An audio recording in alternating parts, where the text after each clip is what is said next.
up for election. In studio with us, we have Scott Vecchi and Rhonda Nyman, both here. Good evening. Good evening. And they're both vying to be on the ballot for the general election this fall to face two Republicans already on the ballot, Jared Valenzuela and Tony O'Brien. Greg Hanley is the incumbent, and he couldn't be here tonight, but he does have some statements that he sent in. Now, timing you all is our own Charlie Fulmer, and we're joined by our media partner, Local Scene, PAC TV. Now, the format is simple. We've asked the candidates to have prepared opening and closing statements ready, no longer than 2 minutes for the open, and a 1-minute close, please. Then we have a round of questions from us with answers limited to a minute, then a lightning round where answers are either yes or no or 2 sentences tops. And if you're a regular listener here, you know that anyone running for office can never complete the lightning round, but that's why I keep doing it. Now, remember, please try and keep your answers to about a minute. If you consistently go over, ramble, or start to repeat yourself, then you get the bell. And what I tell people is with the colored paper here, green is go, yellow is 10 seconds, and red is stop. That's right. It seems to work very well for children and adults. Everybody responds to that. If you're still talking when the red card is up, it's a quick 5 count and that grace period. And if you're still talking, bell. And if you're still talking, then we cut the mics. That's the system that we run here. And this is live, and again, this is going to be up online tomorrow. Now, we did choose opening order out of our official stand-in newsroom koozie right before we went on the top of the air, and we'll start with a recorded statement from Greg Hanley, then we'll go to Scott Vecchi, and then we'll go to Rhonda Nyman. So good evening, and let's start with the statement from Greg Hanley. Good evening, and thank you to WATD for hosting this debate. My name is Greg Hanley. I am the County Commissioner. I've been in office for the last 12 years. And I welcome this opportunity to speak a little bit about my record as your county commissioner. So 12 years ago, I ran full of ideals, wanting to make a difference in the county. And when I arrived, the county had a $750,000 structural deficit in a charter referendum binding group that was trying to decide the future of county government. So along with my colleagues, we rolled up our sleeves and we addressed the issues that were plaguing the county at the time. And over time, we did a number of things to improve the county with respect to functioning as the administrative form of government. And we created certain items and programs that benefited our member communities. For example, we started the Mayflower Municipal Health Group, which provides high-quality health insurance for our member communities. It's a group that comes together and combines the buying power of all the communities to get the best healthcare system in the Commonwealth. We also created the Plymouth County OPEB Trust, which deals with the post-employment benefits of retirees. And right now we have $53 million in assets under the control of the trust that benefits 34 communities, and our rate of return is the highest this side of the Mississippi for the last 6 years. Along the way, once those matters were settled, the pandemic had hit, and it's a time when Plymouth County went from a question annually as to whether or not they were relevant to propelling us into dealing with the pandemic and moving forward into the future. Plymouth County was the only county to administer CARES Act. Cut that there because it's a 2-minute limit, and I believe his original statement was 4 minutes, so I cut it at the 2-minute mark. That's Greg Hanley in his opening statement. Now we're going to go to candidate Scott Vecchi in your opening statement. Christine, thank you for having me. Thank you to WATD as well as Local Scene and to everybody here tonight, as well as everybody listening. My name is Scott Vecchi. I'm born and raised in Plymouth, and I'm running as a Democratic candidate for Plymouth County Commissioner, and I'm asking for your vote on or before next Tuesday. The early voting is open, and election day is Tuesday the 3rd. I'm currently a practicing attorney. I focus on bankruptcy and immigration. I do a lot of small things, help people with LLCs, wills, that kind of stuff. I'm also an EMT, and I work part-time on the ambulance, and I really enjoy that because it lets me stay involved in the community. It lets me stay out there helping people every day. And that's why I was running late today, is because I was out on the ambulance.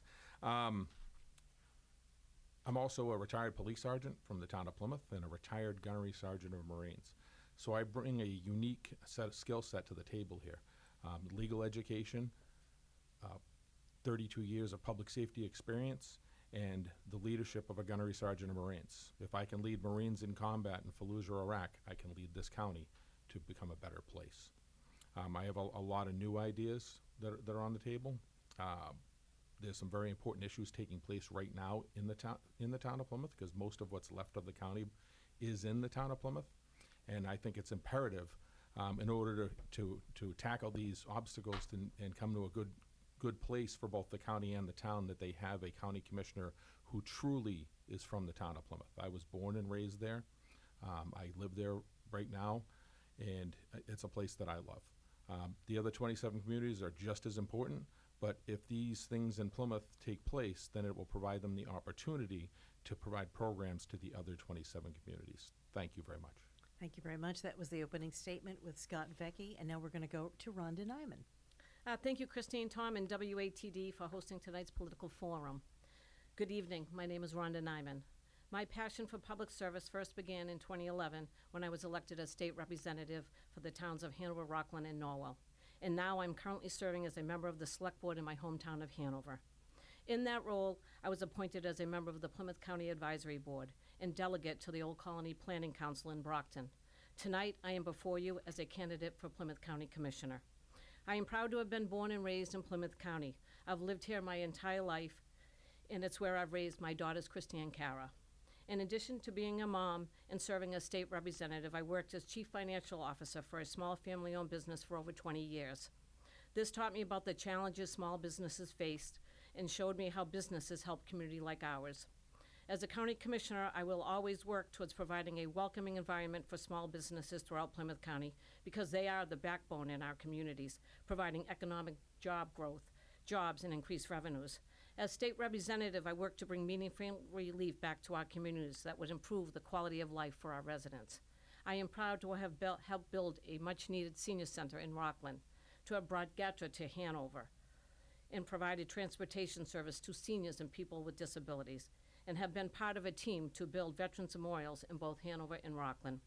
When I was elected to the Hanover Select Board in May of 2020, I was immediately charged with helping our community through the historic COVID pandemic. Working with dedicated town officials, we were able to overcome those unprecedented challenges while still maintaining a strong vision for the future of Hanover. As chair and vice chair of the Select Board, I was proud to play a role in reinstating the Pledge of Allegiance at all Select Board meetings, and have been charged with the responsibility of balancing the town budget.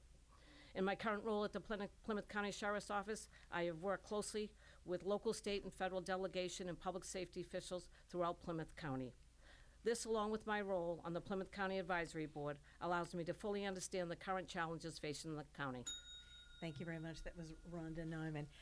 Thank you very much. I know it's tough, isn't it? I always like to get a chance to use that bell.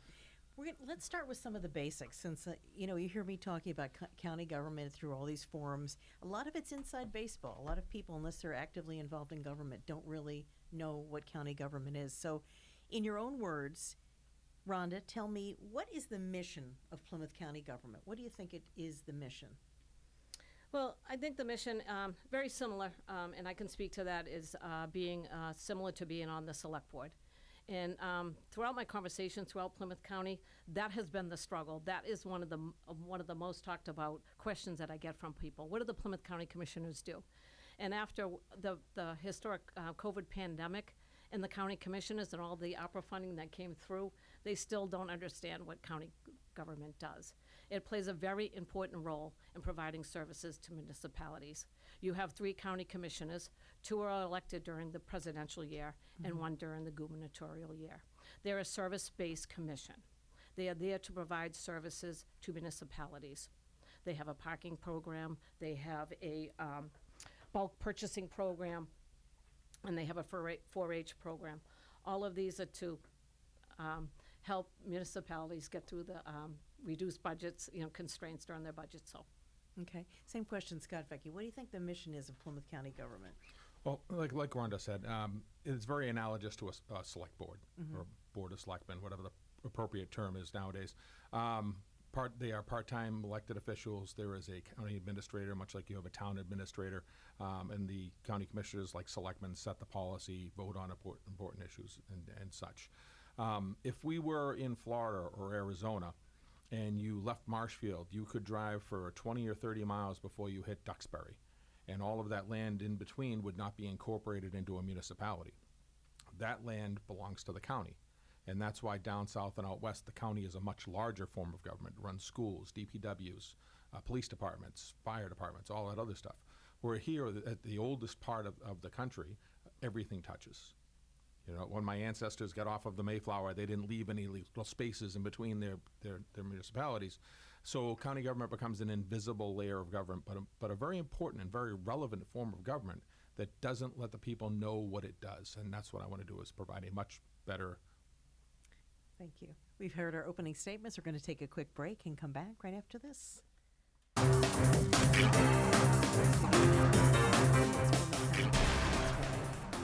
County Commission. Right before we went to the break, I was asking candidates Rhonda Nyman and Scott Vecchi a question. Now we're going to go to reporter Tom Gorman. Your questions for the candidates, Tom. The migrant crisis has become a major issue here on the South Shore. How would you address this issue? Scott Vecchi.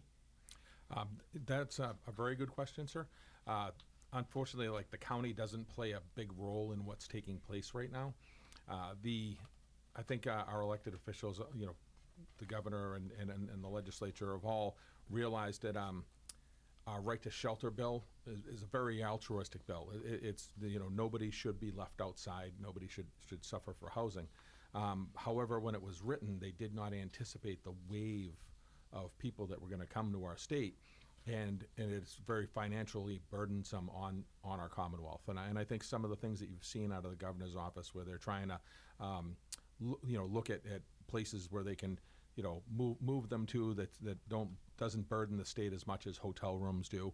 And I think a lot of the public, when they see those migrants in hotel rooms, if they're not living at that level, that there's a little animosity, is like, why are they being put up like that? And we don't have these conditions. Could the county be a partner in helping with some of that? I would hope so. However, the county doesn't really possess any facilities or forums for that to help. Same question, Rhonda. Sure. Thank you, Tom, for the question. Certainly, Scott's right. The county, as a county commissioner, there's really not anything that we would do to oversee that. I know Maura Healey, the governor, has passed some legislation, I believe, to put some restriction on the migrant housing issue. And certainly, I think, as a humanitarian issue, I think the county, as a county commissioner, we would do all we could to try to, partner if need be in that situation. Again, I know the state and the state legislature are working on that to try to put some sort of regulations in place. I'm just going to ask you a quick follow-up, because the questions that we got, because we always ask listeners to send in, it all had to do with the migrant question. This is the number one question in every race, and most of them came from Kingston, and they wanted to know, again, because what you do in the county, what can you do to help them, and would you be able to get funding available to the specific communities that are housing migrants like Kingston? I don't know if you have any ability to do that. It's not something I've heard the county do before, but could you advocate for that? I think, Christine, for me, as I served as a former state representative, I think I would reach out to some of my colleagues and lean on them to get some assistance and ask them how we could help or partner with them, and so that we can come to a resolve. Okay. Same question, Scott. And this is the people sent the questions, and this was the question that was the big one. And it is a hot button issue this cycle. And believe it or not, I think everybody's seen, I've been pushing a lot of Facebook ads, Facebook posts, all that other stuff.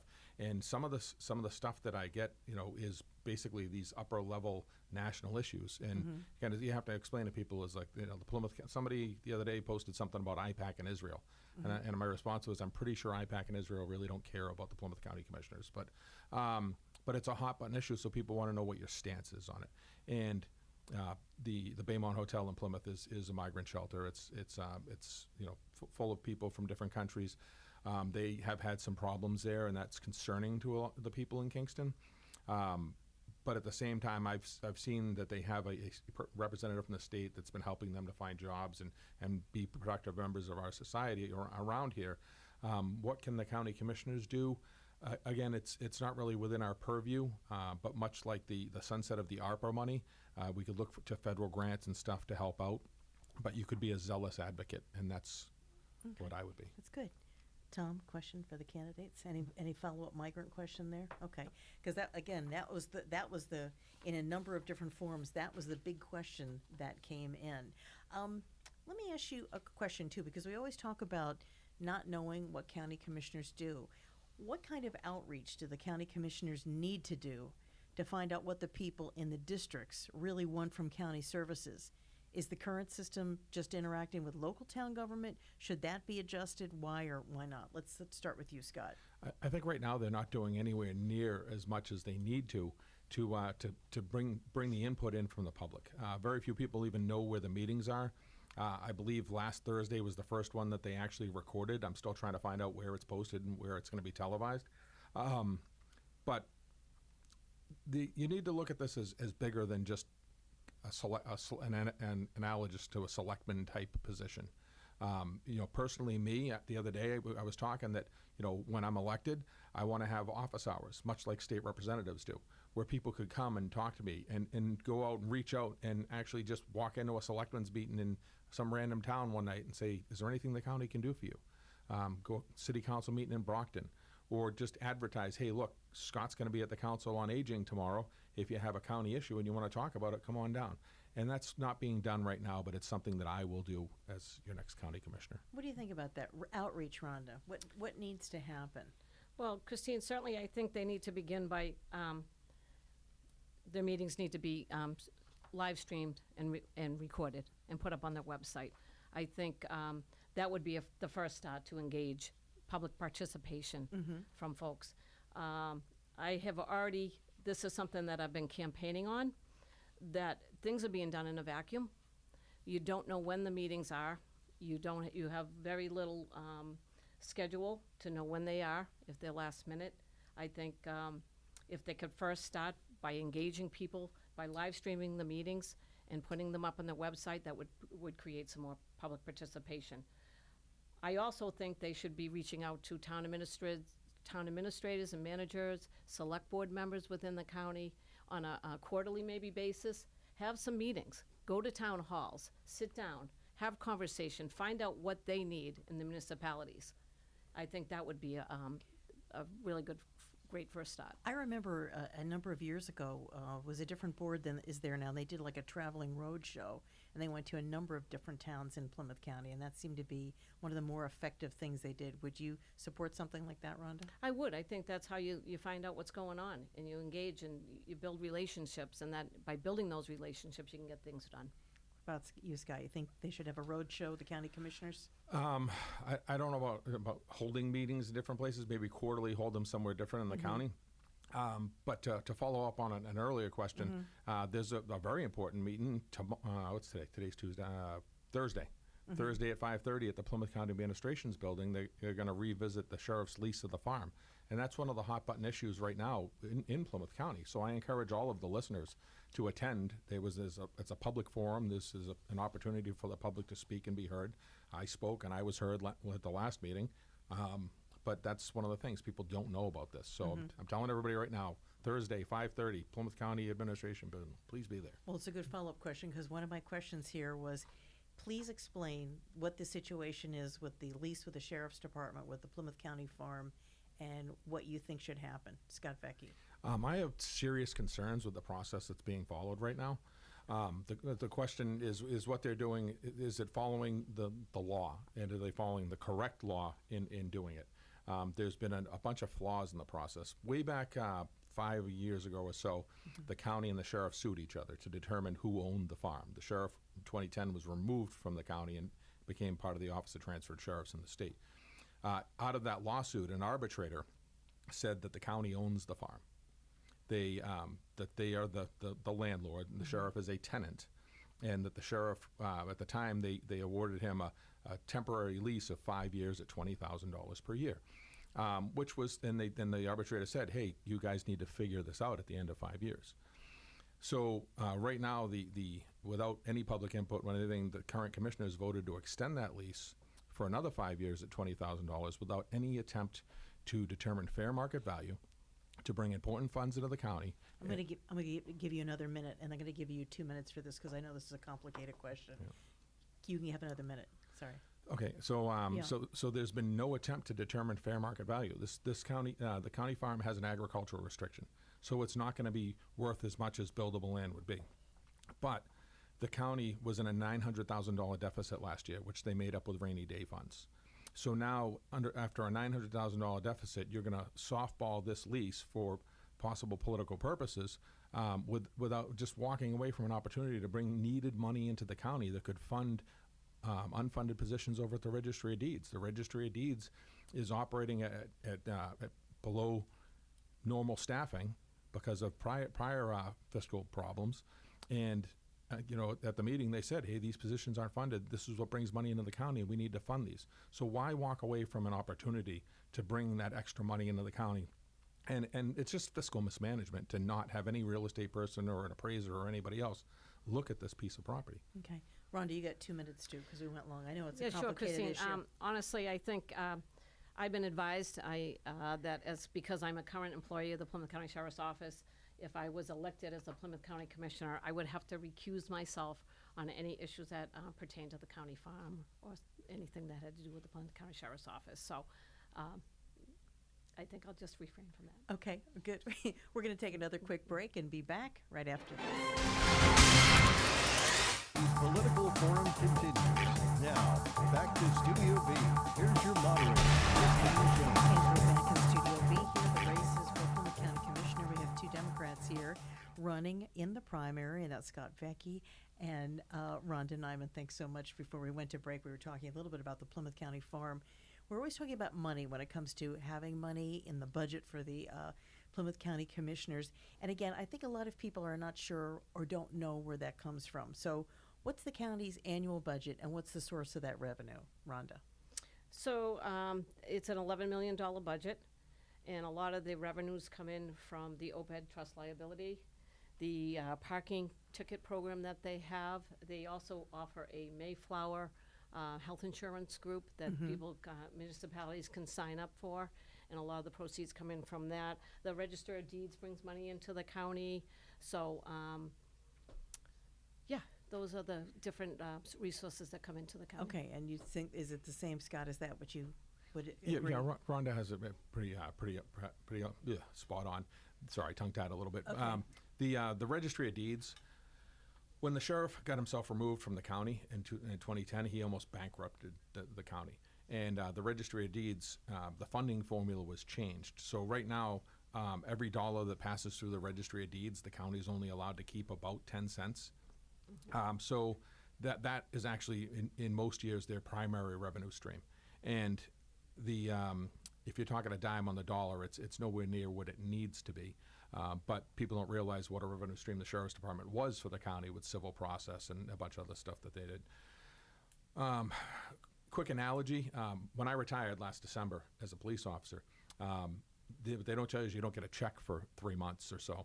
So I had to go out and find new revenue streams.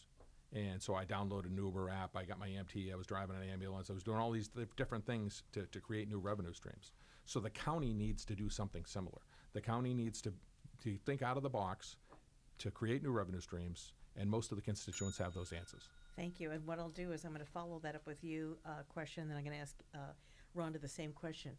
Tell me an idea, what kind of new revenue streams could you have to bring in some more cash to Plymouth County? Well, there actually is one on the table right now, and that is what the county commissioners have an RFP with Boston South in order to conduct a development on the county woodlot. The county woodlot's 109 acres in the town of Plymouth. It's right behind Camelot Park.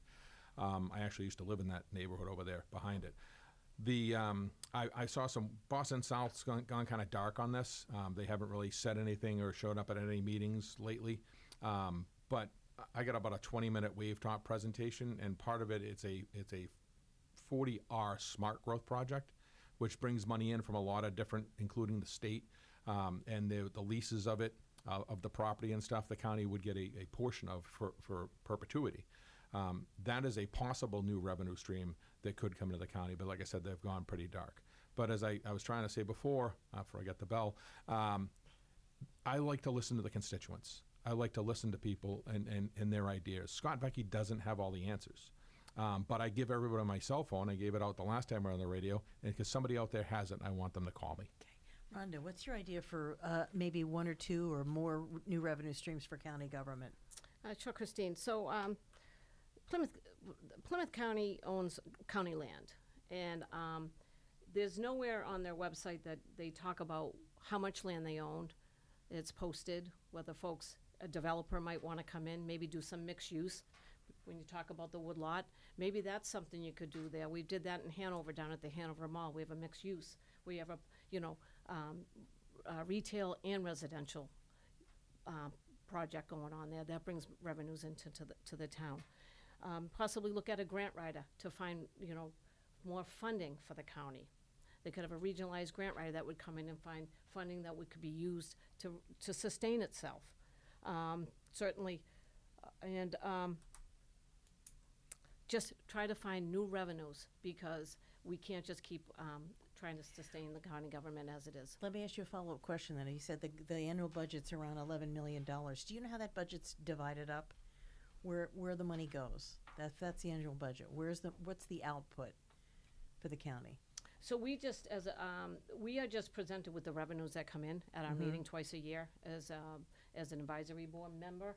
That is just broken down as one lump sum on the report.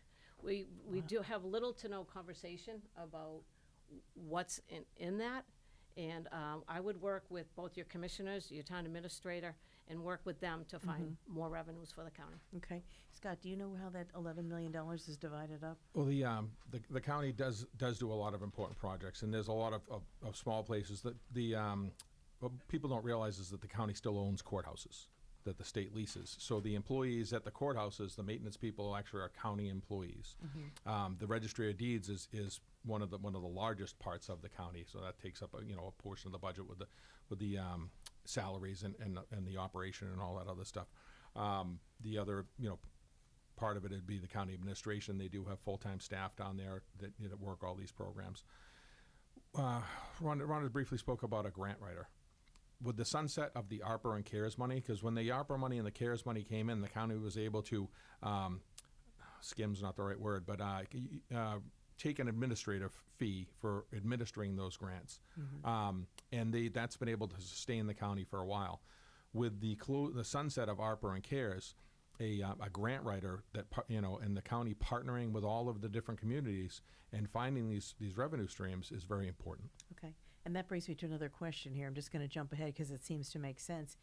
After those ARPA funds are distributed, and I think it's they have to have the requests in by the end of this the end of 24, and then it has to be spent, I think, by the end of 26. How relevant do you think county government's going to be? County government's going to be as relevant as they make it. And that's one of my big platforms, is I want county government to be relevant. There's a couple of my issues, one of which is a feasibility study for a county agricultural school. Plymouth County, right now, if your kid is in Marshfield or wherever and they want to go to the ag, your town has to pay $20,000 to either Norfolk or Bristol.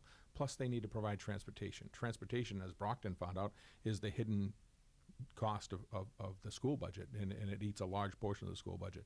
But if we had if this is feasible and the feasibility study says go forward, and we had a building and it said Plymouth County Agricultural School, would you know what the county does? You would, because it says Plymouth County on the side of it. The same with the Plymouth County Animal Rescue. That's another one of my big issues. All the smaller towns, your Halifaxes, your Hansons, your Mattapoisets only have like part-time animal control people. If you regionalize that service, you can provide a better service, save the town's money, and then if you go to the Plymouth County Animal Rescue, you're going to know what the county does. Same question, Rhonda. After the ARPA funds are finally, they finish up with the distribution, how relevant do you think county government will be? It should be relevant, Christine. Certainly, it shouldn't just be relying on putting them on the map just because of the ARPA funding. So certainly, as Scott spoke about a grant writer, regionalization, all those things are important to bringing revenues into the county. We could do better. Okay. I'm not going to make any false promises about what I think we should do moving forward. I know there has been studies done. I know there has work done on doing certain projects within the county. I'd like to see what's worked, what hasn't worked, and maybe go from there. Okay. I'm not trying to hog all the questions, Tom. It's okay. Tom Gorman, do you have a question? Yes, what do you feel people view as the expectations of a Plymouth County Commissioner? Rhonda? Well, I think first and foremost, Tom, I think they would expect that, you know, when I'm talking to folks within the county, that first of all, the meetings aren't accessible. You know, I think they expect you to be more transparent. I don't think that you have to, you know, I don't think expect an awful lot of you, but I think that would be something that most people think is happening, that the meetings are televised. You can tune in if you can't make it. Say if you have a disability, you're handicapped, you can't get to a Plymouth County Commissioners meeting, you can do it on live stream, watch it pre-recorded. So I think that's important. I think transparency, accountability, and I think that they expect more. You know, they expect more from the county commissioners. So I would first start with that, Tom. Same question. I think what people expect, the constituents expect from a county commissioner is responsiveness. We were in here the other day, I gave out my cell phone number over the thing. My personal cell phone number is 781-706-5726. If you call me, text me, email me, I had somebody the other day email me a lengthy question and I got right back to them. And that's what the public wants. The public wants their elected officials to listen to them, to be responsive to them, and to actually answer them. You know, one of the first things they taught us in law school was the most dissatisfied clients are because they didn't get a response in a timely manner. So to me, that's really what being an elected official is about, is making yourself accessible. Again, like I said, I want to have office hours. I'll be at the Council on Aging. I'll be at my law office in Plymouth. You know what I mean? I'll be somewhere that they can come and talk to me and bring me these ideas. The animal rescue wasn't my idea. It was a great idea that I asked. I said, can I run with this? And she's like, yeah, go nuts. The same with the ag school. It wasn't my idea, but I listened to my constituents. Let me ask you a little bit about the parameters of the job. Over the years, I've heard different commissioners say that they spend different amounts of time each week on the job. Some people have said, I spend 40 hours a week on this job, and I'm thinking, what do the commissioners, what would you do during the week as a commissioner besides going to the meetings? Rhonda, just tell me how that would work. Well, despite the meetings, obviously that's required of you as a commissioner to be at all of the meetings, I would assume. Certainly, I would spend time reaching out to your county administrator, your county administrator, Frank Basler, sit with him, find out what's going on in the county, what has worked, what hasn't worked over the years. You know, things have been tested, and still there's, you know, no results. I think we need to reach out to our, like I said earlier, your local town administrators and managers, your select board, the people that are the elected leaders within the county that are doing the job. They know what's going on. Whether you're talking about PFAS, you're talking about, you know, override budgets. Well, what is impacting your municipality? How many hours a week do you think you'd have to spend on this position? Well, I think when you Ballpark. first, so when you first start out, I think you're going to spend more time, you know, getting to know and to learn what's going on. So, I don't know. I've never really put a number on the hours I've spent. There's a lot of time, but I would, you know, I would say probably 25 hours a week, maybe, to start. Scott, what would you think? How much time would you have to spend on this job, and what would you be doing?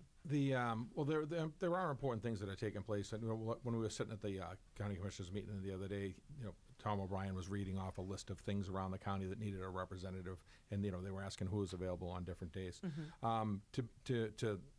My answer is all of it. When you're an elected official, you know, there's no days off. You're accessible to people. They might call you, you know, late or during supper or whatever like that, and you get what you put into it. If you want to be a good county commissioner, then you put as much time and effort as you can into it. I'm very fortunate that I'm supposedly retired, and my schedule is very flexible. Therefore, you know, like I said, I work part-time on the ambulance. Sometimes I'm doing legal stuff at 10 o'clock at night just because that's when I have some time to do it. So my schedule is wide open, and I want to be the most responsive, the most available, you know, to use one of Rhonda's words, transparent, to be there and put all of the time into being a county commissioner. So that's my answer, is all my time. Tell me what you think are the top 3 or 4 things that county government does, Scott. County government right now, you know, we talked about the Mayflower Municipal Health Insurance, the county retirement system. That's very important. the registry of deeds. Whether you're buying, nobody's really refining at 8.5% or wherever we are right now, not if you're at 3. But those are probably the most important thing. Because if you are going to refi, you need to do a title search. If you're going to sell your house, they need, make sure you have clear title, no encumbrances, all that other stuff. So the registry of deeds is kind of the heart of the county right now, or what exists at this current time. Again, there's some very important projects that are taking place in the town of Plymouth. The county farm. I'm not going to. I know Rhonda can't talk about it, but the county farm is a hugely important project. If this project on the woodlot goes forward, that's going to be a big revenue stream coming into the county. That's going to allow the county to do more programs for all the 27 other communities. And to me, that's very important because right now the town of Plymouth geographically is where the county is biggest and the most. I wouldn't say the most important part, but the biggest geographic. Rhonda, what do you think the top 3 or 4 things are that county government does? So more recently, I know the county commissioners are going across the county presenting checks for ARPA funding. So I think that's really important. That was something that we have never experienced in our lifetime. So I think that's important that municipalities are getting reimbursed for things that they need as far as, HVAC systems, IT needs, PPE that took place during the COVID pandemic. So I think that was one of probably their top priorities that I can talk about right now. I know they also mentioned at one of the meetings I had that they were trying to do a similar MIH program over in Brockton where they were going out to try to provide services to people at home through an ambulance service and things like that. I think that's maybe one of their priorities that they're doing now. Again, like Scott said, they offer that Mayflower health insurance. They have their 4-H program that they offer. They're doing great things that way, but I think they could do better. Okay. We're going to take a quick break and come back right after this. You're listening to the Forum of County Commissioners for Democrats running in the county. We'll be back. Studio B, here's your moderator, And welcome back to our forum. It's for county government. 2 of the candidates here, Democrats, running in the primary, hoping to be your next county commissioner. Rhonda Nyman and Scott Vecchi. The other Democrat on the ticket is the incumbent, Greg Hanley, and he couldn't be here tonight. Now, right before we went to the break, we were asking a few more questions, but I just want to jump ahead. I hope you don't mind me hogging the questions, Tom. See, I wrote all these questions down because, I'm always getting harassment for asking Plymouth County government stay or go, and that will be the first question in the lightning round. But what about the actual position itself? Can you tell me a little bit about what the obligations are, what the pay is, and what goes behind that? Can you tell me a little bit about that? Is it? I know they were making about $30,000 a year. They took a pay cut. Is it back up to $30,000? And is there a pension or are there benefits? Scott Vecchi. I think it was around $28,000. I know that they voted to again take a pay cut because the last time the county was in financial duress, they have their pay. I know that they took a vote to do that again to reduce their pay in order to fund other programs in the registry of deeds and such. But I don't know the exact number that they cut it to. I would be remiss if I said I did. I believe they halved it again, but I might be wrong. But it doesn't take effect right away. It didn't take effect when they voted on it. It's either January 1st or July 1st, one of the two, that they're going to reduce their salaries. To be honest with you, I never really looked into what their benefits are because I already have I'm a retiree. I already have my pension. I already have my health insurance, so I don't really need any benefits from the county. Okay. So, like I said, personally, I wouldn't take the health insurance because I don't need it, but I didn't really go down that road and look and see. Okay. Rhonda, do you agree with that? That's what the position pays and the benefits? Yes, Christine. So I know that I think it was Sandra Wright that at one of the meetings made a motion to reduce the commissioner's salary in half. And I don't know if that was in maybe February of 2024 sometime. And I think it was reduced to $15,000. And since that time, I know that it has been reinstated and voted upon. And I think the commissioner's salary is somewhere around $32,000 something right now. And they might have had a 3% increase in that as well, if my memory serves me correctly. But I'm in the same boat as Scott. I don't need benefits. I never looked into them. Mm-hmm. I don't run for public office to receive pay or any type of monetary or health insurance or retirement benefits. Okay. Then let me ask you both a follow-up question. Would you do this job for free, Rhonda?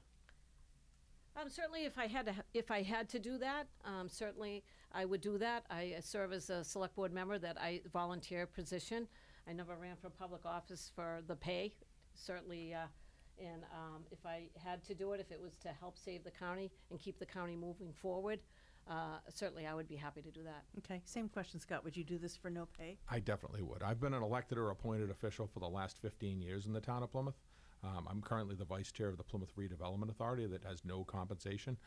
So I've been doing similar things for 15 years with no compensation. I don't do any of this for compensation. I do it because I have a very altruistic streak and I'm trying to make the world a better place. Part of why I still work on the ambulances because it allows me to do good every day, to do even a small little good thing that helps somebody out. And that's how I see my election as a Plymouth County Commissioner isn't for the pay. It isn't for any benefits. It's to get out there. It's to do the right thing. It's to help people. It's to be the best elected official that I could possibly be. And to me, the compensation really just doesn't matter. Like I said, I'm a retiree. I'm also an attorney. I make plenty of money, so it's not about any monetary gain. What would happen if county government went away or parts of it, just like the sheriff's department, were absorbed by the state? What difference would it make in the lives of the people in Plymouth County? What would we see and feel? What would be the problems? Scott? Well, I mean, you lose the local responsiveness for starters. I don't know if anybody has looked to the state to help and get grants and do all that other stuff, but they don't have the personnel. They don't have the focus on just 27 communities. I believe there's something like 312 towns or communities within the state, something like that. So if you take the 27 communities and just lump them into that big pool with all the other towns, they're not going to get the responsiveness. They're not going to get the services.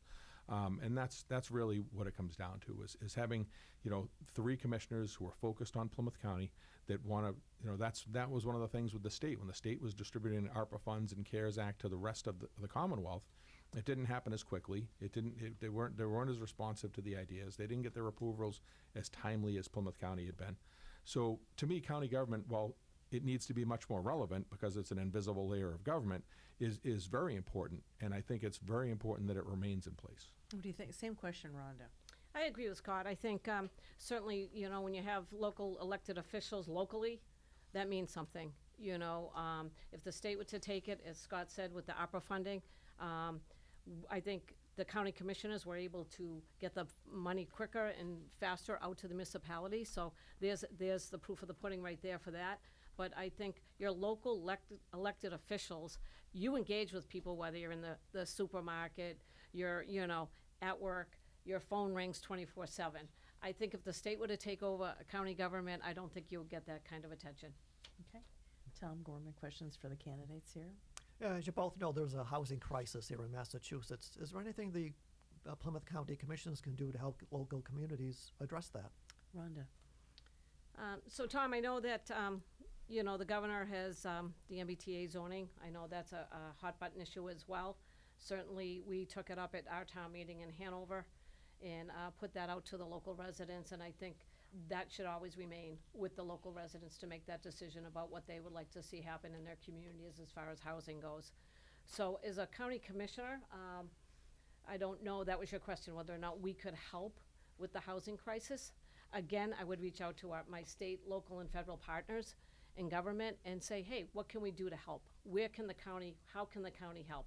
Whether it's grant funding, whether it's provide resources, anything like that to help sustain that. Same question, Scott. Well, again, the county obviously doesn't own any buildings that could use to be housed people or even, like I said, the farms, agricultural. It's not like you could put tents up out there or anything like that. But what the county can do is reach beyond municipal borders. And that's the best feature of the county, and it's one of the seldom used features of it is the regionalization of services. So if Plymouth can help Brockton or Marion or Hull, or you know what I mean, and we can reach all, I don't know if you've ever driven from Marion to Hull in one day, but it's a little bit of a chore. I've done it, dropping signs all over the place. But being able to reach across those borders and have a community that does have the ability to help a community on the other side of the county is the function of the county, because the county encompasses all 27. It's not like Marshfield where the Board of Selectmen stop at the town line and they can't affect anything that takes place in Pembroke. So, like I said, being that responsive, being that commissioner that's out there, that would be what I would look to do is how do we regionalize help amongst the 27 communities? Okay. You know what we're going to do now? We're going to go to the lightning round. I love this. And this is where the answers are either yes or no or one or two sentences, and we'll ask you for that. Tom, do you have any lightning round questions? Okay. Traditionally, I like to ask this, and since I've got two candidates here, I have to ask, Plymouth County government, stay or go? Rhonda? Stay, of course. Scott? Stay. Okay. Two sentences. Why are you investing yourself in this position? Two sentences, Scott. I'm an altruist, but just by nature. I've been known to tilt at a windmill or two. And when I was a police officer, it kind of, I couldn't get involved in the select board or that level of town government because there was such a conflict of interest. So I gravitated towards the county form of government. I always found it very interesting and exciting. So that's why. Two long sentences there. Same question, Rhonda. What was the question again, Christine? Sorry. Why are you investing yourself in this position? Two sentences. Well, certainly, Christine, my family has a long legacy of public service.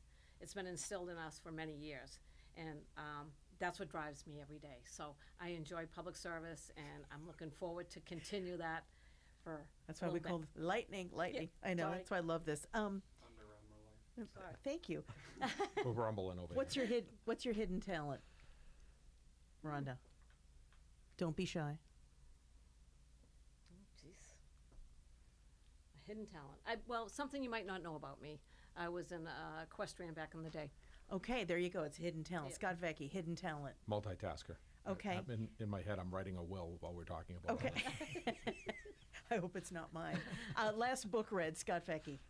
I'm actually in the middle of a Stephen Hunter book right now. The title of it escapes me, but it's one of the fictions I read. Okay, last book read. Tuesdays with Maury. Okay, we're going to go now to closing statements. I know you're all happy to hear that. And we're going to switch the order that we started with. We're going to go with Rhonda, then Scott, then Greg. Remember, it's 1 minute close.